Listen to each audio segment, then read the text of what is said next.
Democracy in action. You heard what Colorado just did. The Supreme Court of Colorado, in favor of democracy, are you kidding me, said that Donald Trump can't be on the ballot in November of 2024. If you live in Colorado, according to them, right now, as of today, you can't vote for Donald Trump. Now, this will be brought up to the Supreme Court. I do think that President Trump will prevail, but that's the situation right now. No Donald Trump in Colorado. Granted, it's a blue state, but you know what? 5.8 million people live there, 9 electoral votes.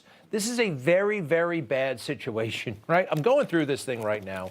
It's like everything else. It's like the January 6th report. It's like those Jack Smith indictments. It's not legal. It is political. What do they call it? Lawfare. Warfare, but lawfare. This is a way to get Trump.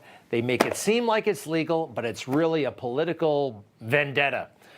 I don't think it's going to stand. Who passed this thing right now? Let me see those guys. These are the Supreme Court justices of the Colorado State Supreme Court. The only thing I can think is maybe they were high, right? Isn't marijuana totally legal in Colorado? I don't know, but I do know this. It's not democratic. No way. And what does the other side say all the time? That Trump, he's the threat to democracy.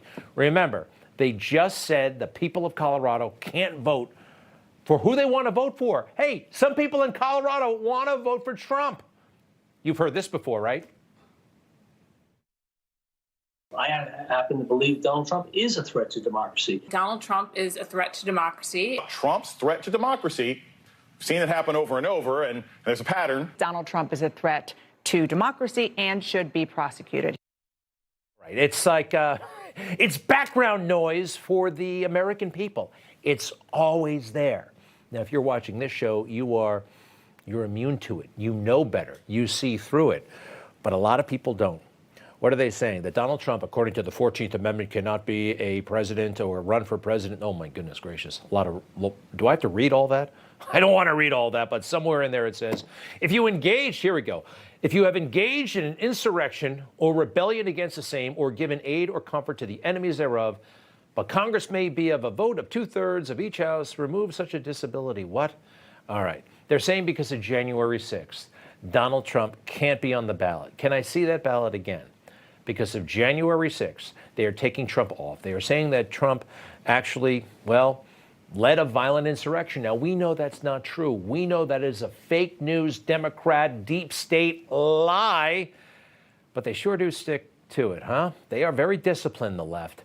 And what they won't show you is what I'm about to show you, really. All the evidence you need to let Trump off the hook and to implicate one of the most important Democrats alive today. Take a look. I want to tell you, Kavanaugh, you have released the whirlwind, and you will pay the price. You won't know what hit you. I know that everyone here will soon be marching over to the Capitol building to peacefully and patriotically make your voices heard. That peacefully and patriotically make your voices heard, that phrase, you can't find it in the January 6th report. You won't see it in the January 6th committee hearings that we were all subjected to. You don't see that phrase in this crazy decision that I am going through right now. And Mark Levin style, I'm actually going to take a crack at it. I'm not a lawyer, but I am a citizen, and I can read. And I know politics when it's right in front of my face. This is not a legal document. So they're giving the background on the facts here, and they dwell on January 6th a lot. Donald Trump spoke to the attendees in his speech, which began around noon, and here it gets all political. President Trump persisted in rejecting the election results, telling his supporters that we won in a landslide and we will never concede. These are quotes out of context, right? He urged his supporters to confront this egregious assault on our democracy, unquote. Quote, walk down to the Capitol and show strength, unquote. And if they did not, quote, fight like hell, they would not have a country anymore, unquote. Before his speech ended, portions of the crowd began moving toward the Capitol. Below, we discuss additional facts regarding the events of January 6th as relevant to the legal issues before us. It's fascinating. Their summary of that speech, they portray it in the darkest light possible, eliminating anything that's factual but exculpatory that would lend to his innocence, huh? Let's see here. What else? The January 6th report, the one that Liz Cheney, forget that for a moment. We're done with the speech. The January 6th report, they say that was admissible evidence. They base this ruling on stuff from the January 6th report. And they say President Trump claims the report was biased against him because all 9 committee members voted in favor of impeaching him before their investigation began. They bring in some guy named Timothy Heaphy, the chief investigative counsel, and he says such hypothesis did not impair the members' ability to be fair and impartial. Liz Cheney and Adam Kinzinger, Adam Schiff were fair and impartial. The district court found Mr. Heaphy's testimony on this subject to be credible and held that any perceived animus of the committee member towards President Trump did not taint the conclusions of the January 6th report in such a way that would render them unreliable. Remember this, the January 6th report did not even address the massive security failures that day and removed the phrase peaceful and patriotic. Let's see here. Second, the report explained that Chief of Staff Mark Meadows, this is about hearsay. So they're going off of the report. There is a report that says somebody said something that somebody said something. Chief of Staff Mark Meadows told White House Special Counsel Pat Cipollone that President Trump, quote, doesn't want to do anything, unquote, to stop the violence. The fact that this statement is hearsay is irrelevant. The district court expressly noted that it has only considered those portions of the January 6th report which are referenced in this order, blah, blah, blah, blah, blah. President Trump's embedded hearsay argument is unavailing. They're not convinced. You can have hearsay evidence, even if it's from some other report. We conclude that the district court did not abuse its discretion by admitting portions of the January 6th report into evidence. Are you serious? We have little difficulty concluding that substantial evidence in the record supported each of these elements and that, as the district court noted, the events of January 6th constituted an insurrection. What about the doors that were left open? What about all the people who did not break anything or hurt anybody? What about Antifa? What about those people who removed the bike racks so people could come in? Let's see here. Contrary to President Trump's assertion that no evidence in the record showed that the mob was armed with deadly weapons or that it attacked law enforcement officers in a manner consistent with a violent insurrection, the district court found, and this is where you and I come in, millions of people saw on live television, recordings of which were introduced into evidence in this case, that the mob was armed with a wide array of weapons. Now they're making gross judgments that are not based in fact. They did not evaluate the television coverage from January 6th. Think for a moment, did you see anybody there with a gun on January 6th? What weapon did you see? A flagpole? Can we have a discussion about whether or not that's a weapon? And it goes on like this. It goes on like this. It is thoroughly and completely political. President Trump, they're trying to cancel him, but it's not working. I'll have more to say about this a little bit later in the show, perhaps. This is a scam. We're counting on the Supreme Court, but they are, you never know these days, with John Roberts in charge. Okay, putting that aside, just the latest attempt to cancel President Trump, who is uncancelable. When did they start giving up the streets to the anarchists? It's been going on for a while. I guess I first noticed it during Black Lives Matter, but right now, pro-terrorist mobsters, rioters, can take over any bridge, any roadway, any train station they want. And it's, well, they lie about it, the media. They tell us this is a peaceful protester. What if you are in the back of an ambulance and you need to get over that bridge? What if you want to get home? That's not a peaceful protest.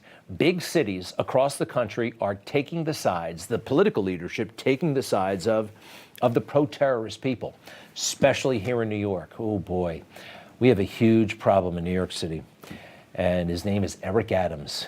He is incompetent, he is bad at politics, he is bad at governing, he doesn't even live in New York. And this is what he said actually is good about New York. His answer here, what's good about New York right now? What sums up New York? Check this out. When you look at the totality of the year, if you had to describe it, and it's tough to do, in one word, what would that word be, and tell me why? New York. This is a place where every day you wake up, you could experience everything from a plane crashing into our trade center to a person who's celebrating a new business that's open. This is a very, very complicated city, and that's why it's the greatest city on the globe. Yeah, you get up out of bed, you don't know what's going to happen. You might be opening a new business or the victim of a terrorist attack, huh? What kind of craziness is this? This is a great city. Now, yeah, we had a horrible terrorist attack. He's saying that that's a good thing. That's a good thing somehow. Now, Eric Adams has been confronted with this idiocy, and he displays it a lot. It's our problem. We're the problem here.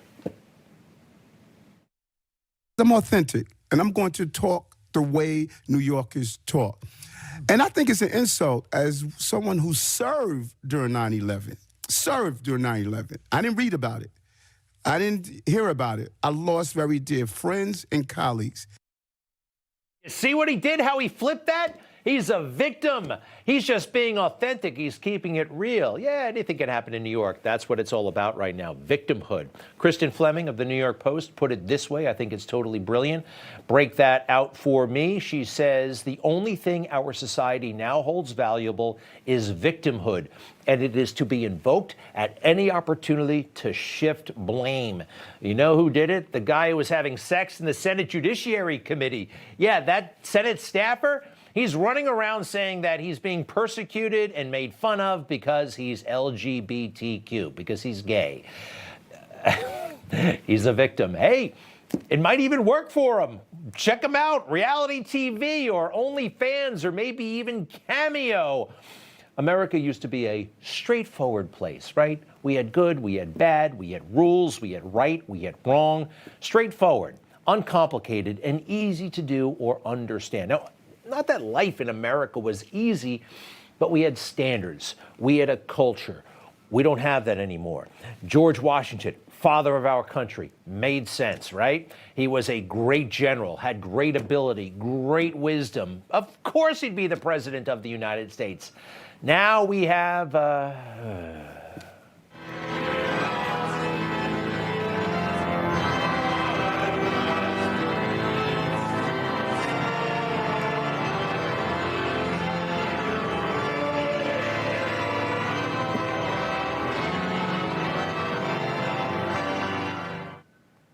bad. How is it that one of the worst speakers probably in the country is the president of the United States? Isn't that what you want out of a president? He's got to be able to speak well. He has to be wise. He has to have intelligence, or she. Everybody's holding their breath. What's he going to do next? He gave a very mediocre eulogy at Sandra Day O'Connor's funeral today, and then he sat down by the coffin, mouth agape, looking, quite frankly, kind of like a baby. The whole affair was kind of odd, to be honest. Sandra Day O'Connor, great lady, I'm sure, justice. The funeral carried live, from beginning to end on CNN. We heard it all. We heard the homily, we heard everything, with the eulogy, and then we heard the readings, and MSNBC did the same thing. The whole thing, without commentary, without people saying anything. Now, Sandra Day O'Connor, great lady, but she did die. She retired from the court in 2005. So it's not like she was a sitting U.S. justice, right? I don't know. The coverage seemed to be kind of over the top. CNN had a big panel, and they actually changed all their signage. The funeral of Sandra Day O'Connor. And I started to think, okay, I thought she was conservative. She was appointed by Ronald Reagan. That's all I really know. But I had a feeling she must have made liberals happy along the way somehow, right? And she did. How O'Connor and the court have drifted leftward. It has become increasingly common over the past 2 decades to see Sandra Day O'Connor side with the Supreme Court's 4 most liberal justices. An article in The Atlantic some time ago. So you compare this coverage to what they did to poor Antonin Scalia when he passed away. During his funeral, there was constant commentary about what a crummy justice they thought he was and who's going to come next.